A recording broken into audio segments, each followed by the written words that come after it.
Wel, helo blant Ysgol Plas Coch. Sori fy mod i'n hwyr, roedd rhaid i mi fwydo Rudolf. Mae'n angen lot o fwyd anol adeg yma o flwyddyn, wrth iddo baratoi ar gyfer noson fawr.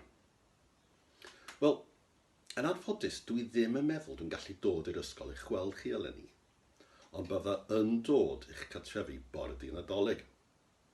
A dwi'n gwybod bod chi gyd wedi bod yn brysu iawn yn paratoi ar gyfer Nadolig. Yn ôl be mae athrawon wedi bod yn deud, dwi'n siŵr bod chi gyd ar y restr o blant sydd wedi bod yn dda dros y flwyddyn. Ac felly, da chi'n am gael anrhegion bore dydd Nadolig. Ond cofiwch, mae'n rhaid i chi barhau fod yn dda rhag ofyn i'r tic mawr sydd yn llyfr yn troi yn groes. A dyn ni gyd yn gwybod be mae hwn yn golygu. Lumpyn o lo yn lle anrheg neis. Wel, dwi'n siŵr bod chi gyd wedi bod yn meddwl am beth hoffech chi gael fel anrheg Nadolig. Petaswn ni yna, bys chi'n gallu deud wrtho fi wyneb i wyneb. Ond eleni, bydd rhaid i fi defnyddio tipyn bach o hyd y Nadolig. Felly, mae gen i helpwyr bach yn yr ysgol efo chi. Ond fel fi, maen nhw'n dda iawn am guddio. Felly, fedrwch ddim yn gweld nhw gwbl. Ond maen nhw yna a byddwn nhw'n helpu fi i wybod beth sydd ar eich restr Nadolig. Mewn munud felly, byddaf yn gofyn i chi cael eich llygad yn dyn ac yn dawel bach sisial neu whisper beth hoffech chi gael.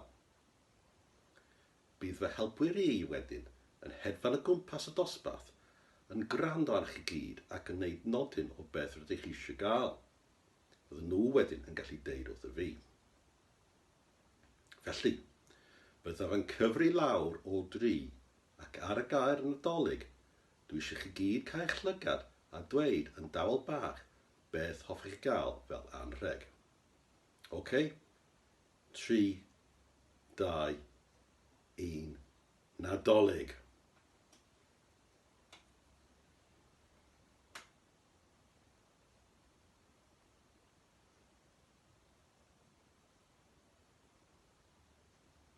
Da iawn. Wel, fedrwch chi gyd agor eich llygad rwan.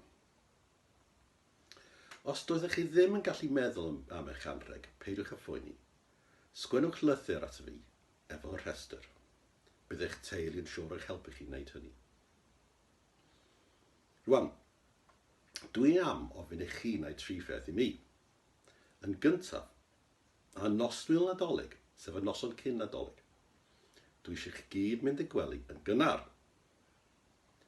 Yn ail, a fore dydd Nadolig, dwi eisiau chi gyd aros yn y gwely tan o leiaf hanner awr wedi 7.